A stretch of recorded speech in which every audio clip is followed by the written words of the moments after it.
بسم اللہ الرحمن الرحیم۔ گاڑی پورچ میں آ کر رکی تھی۔ دلہن نے دروازہ کھولنے کے لیے ہاتھ بڑھایا ہی تھا کہ وجدان شوہر نے روبدار انداز میں منع کر دیا۔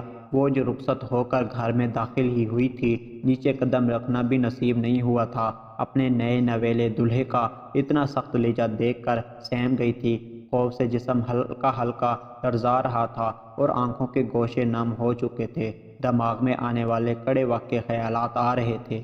اتنی دیر میں گاڑی کا دروازہ کھلا اور وجدان نے لہجے میں سارے جہاں کی محبت اور مٹھاس مو کر اس کا ہاتھ تھامتے ہوئے اسے باہر آنے کے لیے کہا تھا۔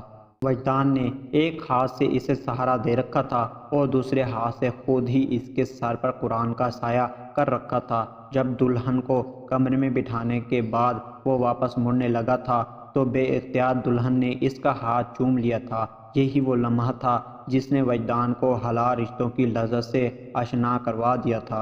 آج شادی کے 15 برس بعد بھی ملیحہ کے ذہن میں سوال تھا کہ رخصت ہو کر گھر پہنچنے کے فوراً بعد وقتی طور پر اس کے شوہر کا لہجہ اتنا درست کیوں ہوا تھا۔ آج ہمت کر کے اس نے یہ سوال پوچھ ہی لیا تھا تو وجدان نے اسے بتایا کہ مال و دولت کی ریل پھیل کی وجہ سے اسے کبھی رشتوں کی قدر نہیں رہی تھی۔ تم سے شادی کرنے کا اصل مقصد شادی نہیں، تمہاری جائیداد کو پانا تھا۔ یہ ایک معاہدہ تھا جو میری ماں اور بہنوں کے درمیان ہوا تھا۔ تم سے سب کچھ ہتھیا لینے کے بعد تمہیں راستے سے ہٹا دیا جائے گا، پھر چاہے تمہاری جان لے کر ہٹانا پڑے یا تمہیں طلاق دے کر۔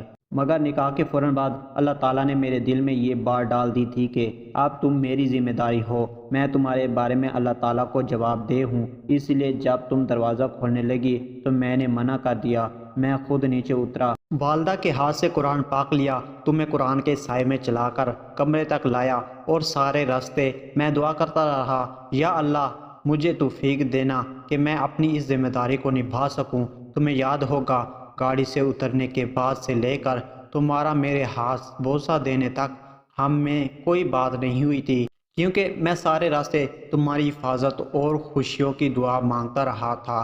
وجدان کی بات سن کر ملیحہ نے ایک بار پھر اسے بوسہ دیا تھا، مگر اب کی بار بوسہ ہاتھوں پر نہیں ہونٹوں پر تھا، اور پھر اسے بتایا تھا کہ میں نے شادی سے پہلے تمہارے سارے اعمال کا جانچ پڑتال کروا لیا تھا اور گھر والوں کو انکار کر دیا تھا، مگر والدین کے اصرار کے بعد میں نے سوچنے کے لیے کچھ وقت مانگا، اور اس سارے وقت میں نفلی اور فرضی عبادت کے بعد میری بس ایک ہی دعا تھی کہ اللہ تعالیٰ آپ کا دل بدل دے۔ یہاں تک کہ جب والدین نے حتمی فیصلے کا پوچھا تو میں نے استخارہ کرنے کا فیصلہ کیا۔ میرے ساتھ گھر والوں کے تمام افراد نے استخارہ کیا، ہمیں مثبت اشارہ ملا تو اس کے بعد شادی کے لیے ہاں کر دی، مگر جب آپ نے فوج میں کھڑی گاڑی کے اندر ہی غصہ دکھایا تو مجھے بہت ڈر لگا۔ البتہ اس کے بعد آپ کے اعمال دیکھ کر زندگی سکون سے بھر گئی۔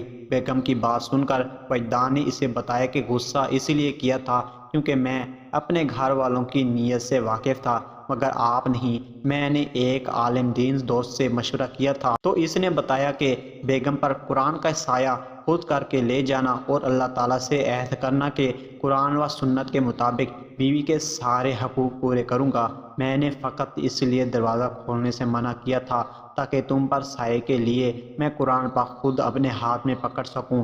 وجدان کی بات سن کر ملیحہ مسکراتے ہوئے اس کے سینے سے جا لگی تھی اور کہا تھا، شکریہ میری خاطر خود بدل لینے کے لیے۔